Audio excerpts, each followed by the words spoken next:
Hey, seventh grade art students. I'm going to introduce you to your third art project, which is going to be based on mandalas. And if you look in the Word document that I sent you, I have different examples of mandalas. One is a Tibetan sand painting, which people actually blow the colored sand through a straw and have metal instruments that they set the sand to. And then there are a couple of Native American medicine wheels on there. My mandala that I created is kind of based on my relationship with my husband. And so I represent the color red, and that's actually his nickname for me. And then he represents the color blue. I think because I'm kind of fiery and he's a little more calm most of the time than I am, then he's representing the blue. And then I've got some jagged kind of shapes in there to represent some of the bumpiness or some conflict. And then I've got some smooth shapes in there to represent a flow. And then the butterfly, of course, representing like transformation and the coming together of different phases. And for me, I like the number 4, and I like this idea of quadrants. So after I created my circle, I got a straight edge or a ruler, and then I segmented it out into 4 different quadrants. And here's the deal. Not each of my quadrants looks exactly the same. However, the whole mandala still has the feeling of symmetry, like a reflective image, even though it's not exactly the same. And then I kept my palette really simple. It's mostly all red, blue, black, and white. And then there's some intersection areas that I made purple because, as you know, when we mix red with blue, it creates purple. So this is my mandala, and I'm going to do a really simple how to get started for your mandala. And so one thing I want us to remember is oftentimes mandalas represent kind of a wholeness or a completeness, like parts that come together that create the entirety. So I want you to think about that. And I want you to think of maybe either some things that you love about your life or that you want to invite into your life. And it could be related to something creative, could be related to sports or relationship with family members. This is a personal choice that I want you to make. And then getting started, I would love for you to start in pencil. I'm not going to do my demonstration up here in pencil because you won't be able to see it. I'm going to do mine in Sharpie, okay? And so I'm just going to get a round template, which is my paint palette, and that's how I'm going to start. I'm going to do my mandala in a circle. So I'm going to come here.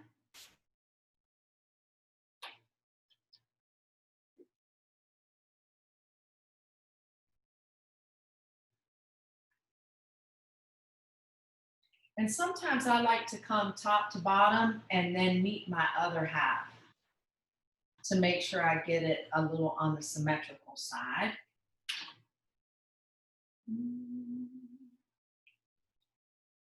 And then after I do that, I think it's simplest to divide it in quadrants like I talked about before. So I'm going to do a binary line to cut my circle in half this way.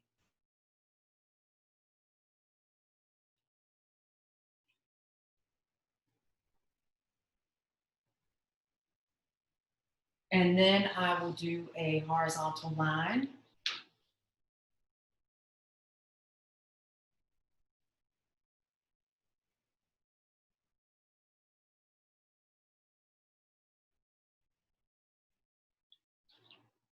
And then for me, I am a fan of starting the center first.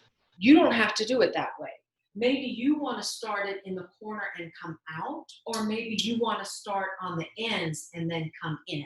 I'm going to start mine in the center. And I did a spiral here. I think I'm going to do more of a diamond shape on this one. And then I can come in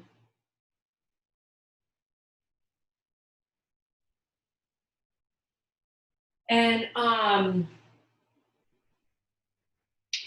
sometimes mandalas can be about the microcosm, like the smaller things in life, or like yourself.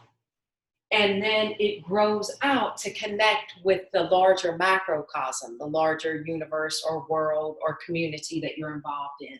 And for me, I think because we have spent so much time at home and not as free to do the things that we're used to doing, I think I'm going to include wings in mine, okay, to symbolize freedom.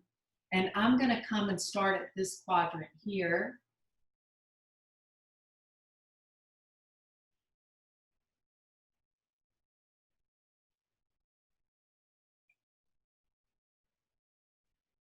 And I'm just going to do that kind of simple shape.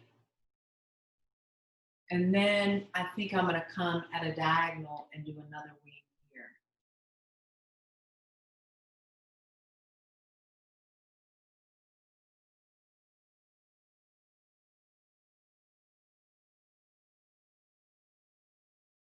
Okay. And then I might do some clouds.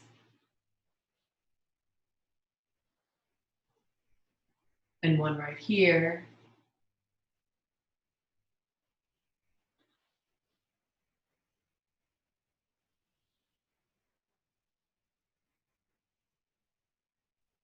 And then I might choose to do some elements. And for me, I'm going to have these two quadrants have a relationship and these two. So I might do some kind of lightning piece here. And then maybe one coming from here.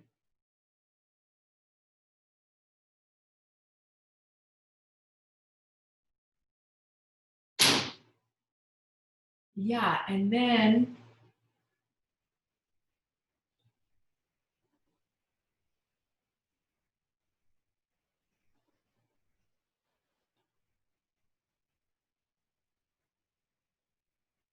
and remember things like positive and negative space, right? And also remember things about line quality. So you can have some of your lines be thicker, some of them thinner.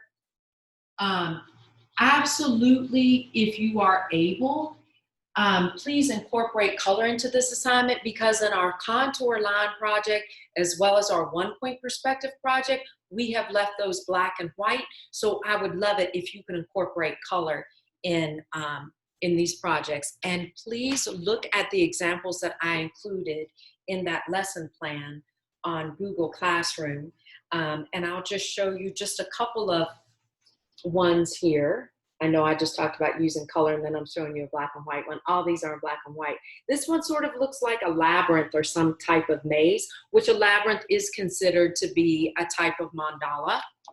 It would fall under that umbrella. And then oftentimes people might start with a overall circle and then a dot in the middle and work out from there. And since we've just come off of our 1-point perspective study, if this makes sense to you, then by all means do it that way.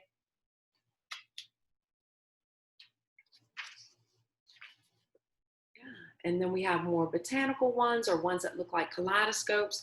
So y'all have fun with this project, be creative with it.